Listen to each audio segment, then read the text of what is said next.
Hi, this is Kara at the Weston County Fairgrounds. What we're going to do today is I'm going to show you how to enter fair this year. I know there's been a lot of confusion, things up in the air, things like that. So what we're going to do is we're going to start off with where to find the fair book. So we go to westoncountyfair.com, and this first banner you'll see is actually a rotating banner with these little arrows.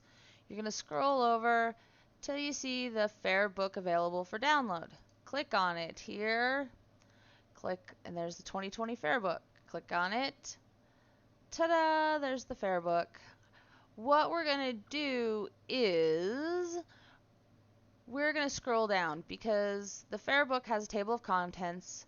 Most of the extra stuff in the fair book's been pulled out as far as like entry forms, as far as a lot of the advertising schedule. This is just the fair book. This is rules and information, which classes you can enter. So here is your table of contents. Here's your fair book. Then you also need to have fairentry.com, and you can either do find your fair, which is pretty easy.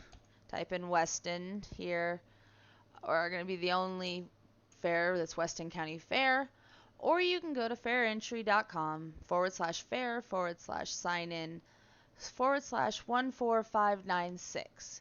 Here it says registration is open.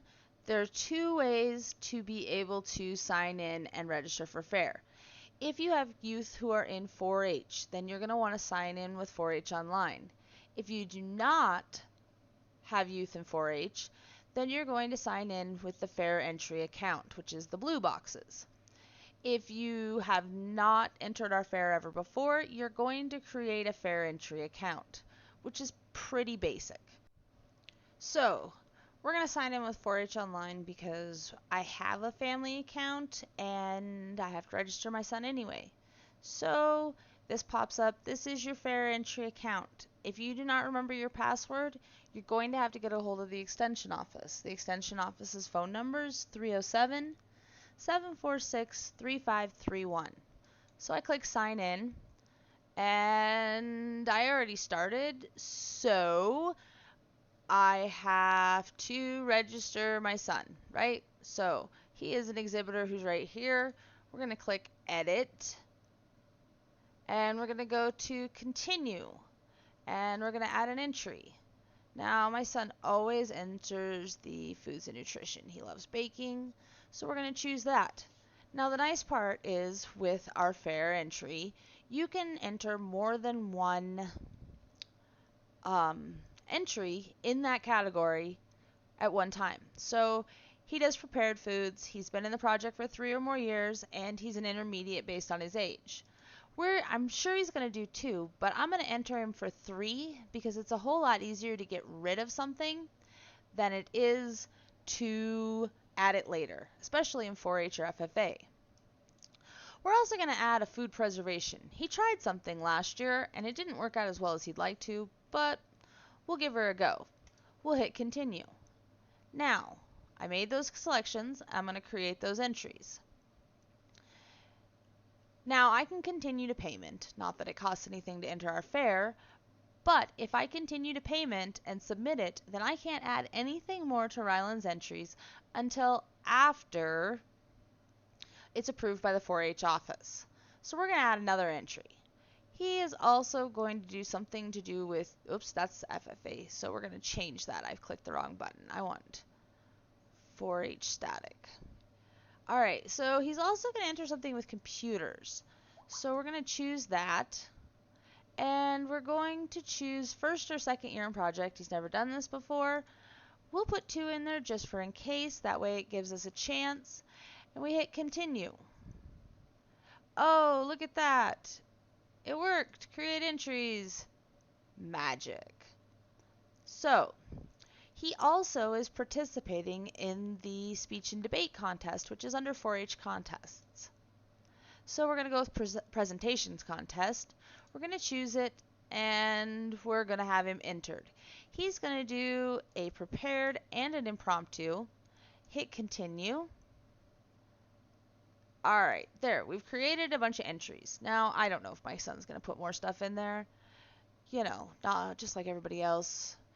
It's the 1st of July and I don't know what all he's putting in fare. So we're going to hit continue to payment because that's plenty. Now we don't have any payments because our fare is free, so we hit continue again.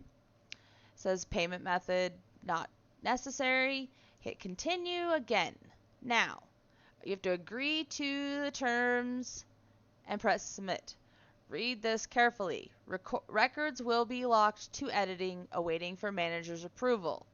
That means that until Brittany or the 4-H office or myself in the fair office approves your entries on the administrative side, you will not be able to add more entries.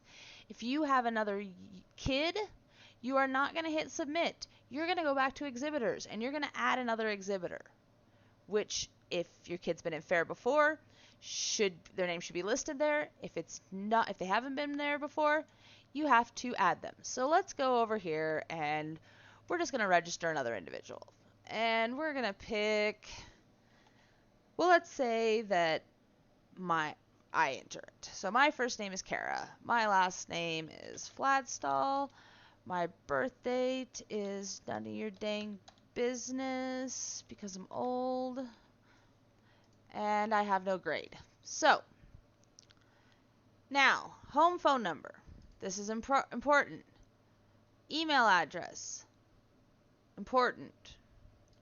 So, we're going to put down the fairgrounds phone number because it's easy. And we're going to hit continue. And then we need to change my address. Continue. I do not need to sign up for an interview spot because I am not a 4-H'er. So, ta-da-da-da-da-da, we got all of our stuff there. And we're going to add an entry for Kara. Now, what is Kara going to enter? Kara's going to enter... Hey, we can enter the flower show. I've got a couple of succulents. So, hey, I've never done that before, so we better go over here to the flower show, where it says open flower show on page 15. Scroll down here to page 15, where we have all of our classes for the open flower show. There we go. Open flower show starts here. Now, don't forget that the open flower show, the things don't come in until Thursday. So, I go down here, I follow the rules, da-da-da-da-da, and I'm going to go down here and look. Now, I think it's under horticulture just because... Okay, so I know it's under horticulture because I put this together. But, here we go. We're going to go down here to somewhere in here. There's a thing about succulents. There it is, right here. Okay, 207 through 218. Okay, so I'm probably going to do a dish garden with succulents in it. 1 dish, 4+ varieties. Or I could do a dish garden with 2 to 3 varieties. I think we're going to go with class 217. I might enter class 216 just in case. But we'll go with 217 and 216. That's what I'm looking for. Okay, so scroll down. This is the other part that's pretty interesting, or pretty cool. So, we're looking here and we're like, oh, well, class 216's missing. I'll have to fix. Oh, there it is. Okay, so we can enter 2 classes at the same time. We could go up here and enter a tree. I don't have a tree, but we could.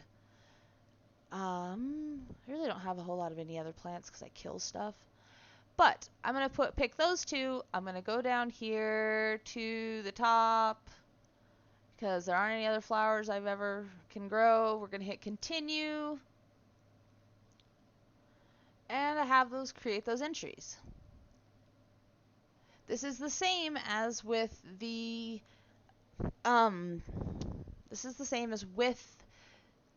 youth portion. If you continue to payment, you submit, I won't be able to add anything else. Okay, so we also need to be able to add an animal. For many of you with market animals, these will already be added into your account.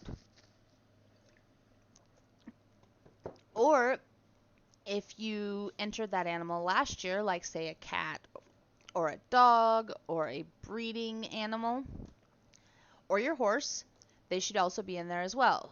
If you do not have this animal or didn't have it last year, then you can add it. So edit. We're going to add a animal to a 4-H one. So we're going to pick cats because cats are at the top. We're going to say we have a cat. I mean, we have fairgrounds cats, so why not? So let's say our cat, we have to add an animal first. Okay, so add our animal. Oh, there it goes. Okay, add an animal from scratch. So we're going to add a cat. And we're going to add Woody, the fairgrounds cat. And we're going to say that Rylan owns the cat because it's just easier. Striped.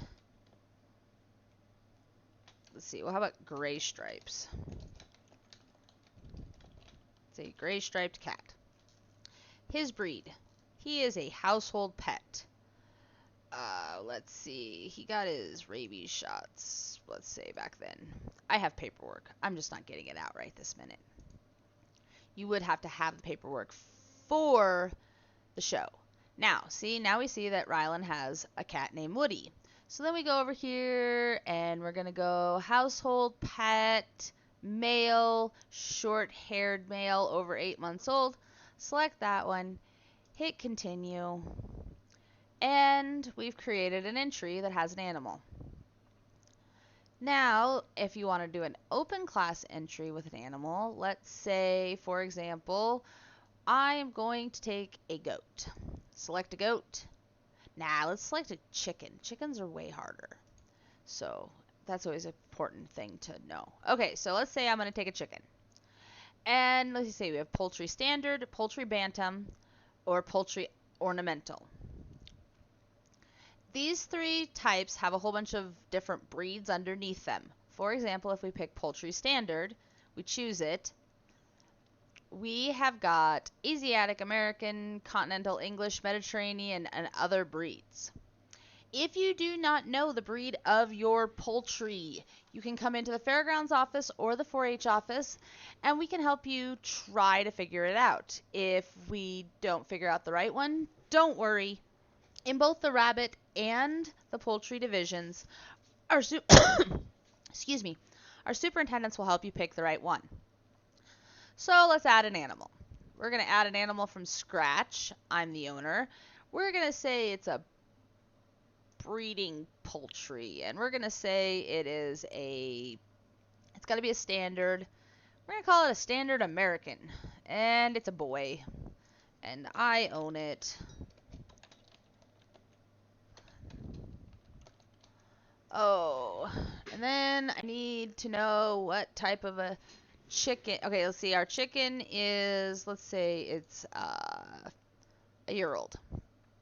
And our chicken's name is Spanky because he's kind of a wound-up chicken. And our description is he's going to be white with black spots. Now, do I know whether or not a white with black spots chicken is an American chicken? I don't. I'm not going to lie.